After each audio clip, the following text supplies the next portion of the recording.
क्या इसीलिए भी अम्मा हजरत महल ने इस मुल्क के लिए कुर्बानी दी कि उनकी बेटी जिसका नाम बिल्किस बानो है उसको इज्जत लूटने वालों को छोड़ दिया जाएगा?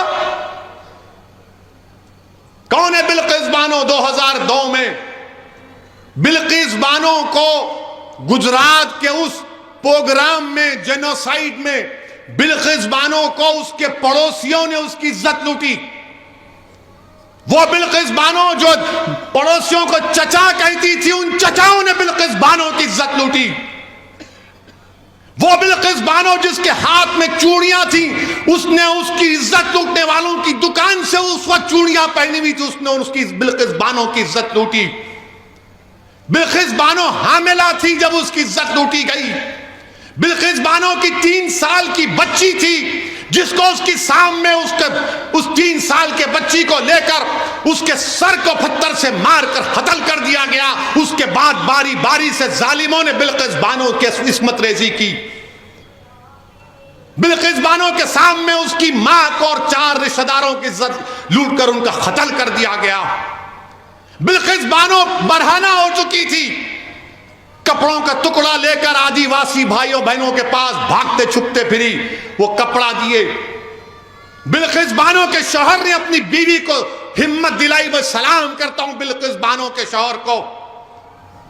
अल्लाह मुसलमान शौहरों को बिल्किस बानो के शौहर से हौसला हासिल करो कि उसने अपनी बीवी के इंसाफ के लिए अपने बीवी के हर तरह से मदद की। 2004 में मुकदमा आयद हुआ।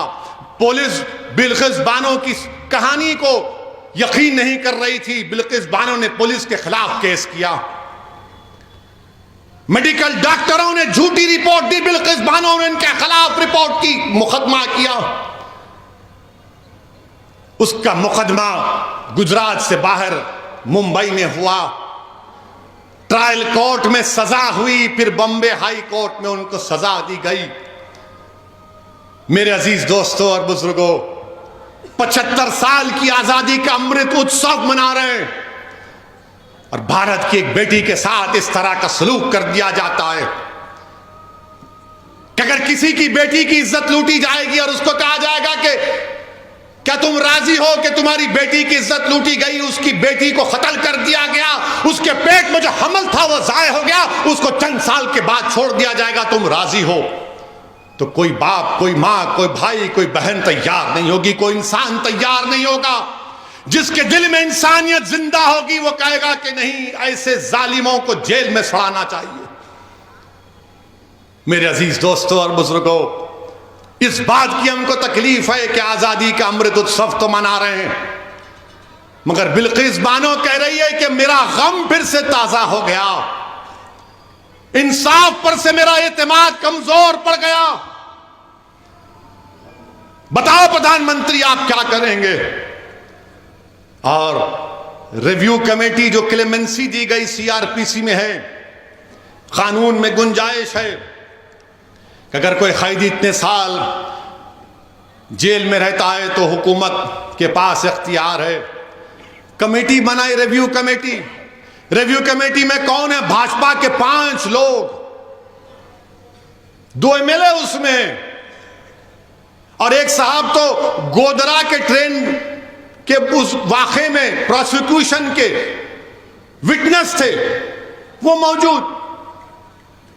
जो ट्रायल कोर्ट का जज की भी राय लेना पड़ता, उसने कहा कि नहीं छोड़ना चाहिए इन लोगों को जिन्होंने बिल्किस बानो की इज्जत लूटी, उसकी मां की इज्जत लूटकर 4 खवातीन को मार दिया, उसकी बेटी को मार दिया। ट्रायल कोर्ट के जज ने कहा कि नहीं छोड़ना चाहिए। आजादी का अमृत उत्सव मना रहे हैं। देश की 50% आजादी से क्या पैगाम देश दे रहा है? थोड़ी देर के लिए भूल जाओ कि वो मुसलमान थी, थोड़ी देर के लिए समझो कि वो हिंदू थी, वो ईसाई थी, सिख थी, वो इंसान थी। हम हिंदू मुसलमान के चक्कर में एक बच्ची से जो उसकी इज्जत के तार तार को तोड़ दिया गया, आज भारत में कोई आवाज नहीं उठाता।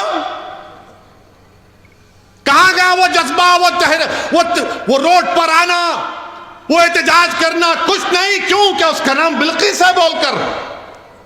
याद रखो, आज बिल्किस से हुआ, कल किसी और से खुदा ना खास्ता ना हो जाए। और वो क्या कहती है एमएलएज वो जो रिव्यू कमेटी के एमएलए एक टीवी चैनल के इंटरव्यू में कहती हैं, क्या कहती है? जिन लोगों ने बिल्किस बानो की इज्जत लूटी वो ब्राह्मण हैं और संस्कारी हैं। किसी की बेटी की इज्जत लूटने वाला संस्कारी हो सकता है जालिम? अगर तेरी बेटी की कोई इज्जत लूटे तो संस्कारी कहेगा तू उसको? इस तरह की बात ऑन रिकॉर्ड कही गई। हम भारत के प्रधानमंत्री से पूछना चाह रहे हैं, ट्रिपल तलाक का कानून आपने बनाया था, आपने पार्लियामेंट के बाहर कहा था कि मैं मुस्लिम बहनों का भाई हूं। प्रधानमंत्री बिल्किस बानो भी आपकी बहन की बेटी है, प्रधानमंत्री बिल्किस बानो भी आपकी भाई की बेटी है। आप नरेंद्र मोदी हैं मगर आप देश के प्रधानमंत्री हैं, आप मुल्क के वजीर आजम हैं। हम आपसे अपील करते हैं, इंसाफ की खातिर आप अपने अख्तियारात को इस्तेमाल करिए और उन 11 लोगों को दोबारा जेल भिजाइए।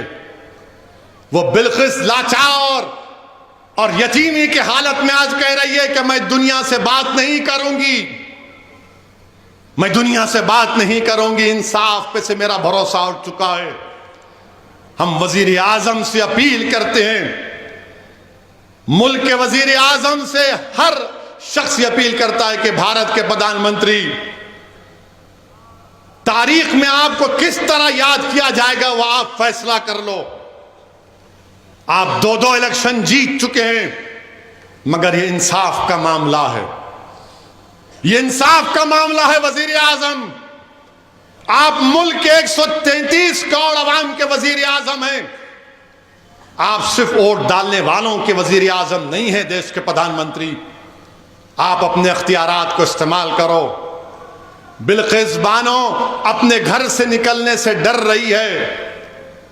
हम देश के वजीर आजम से, मुल्क के वजीर आजम से कहना चाहते हैं, आजादी का अमृत उत्सव मनाइए मगर देश की 50% आबादी को आपकी सरकार ने, आपकी पार्टी ने गलत पैगाम दिया।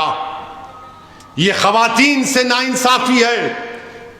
जो इंसाफ को पसंद करते हैं वो मायूस हो चुके हैं। जो बाप अपनी बेटी के वास्ते परेशान है वो देखकर बोल रहा है कि मेरी बेटी का क्या होगा। इस मुल्क में कोई दिन नहीं जाता जब हमारी खवातीन पर जुल्म नहीं किया जाता।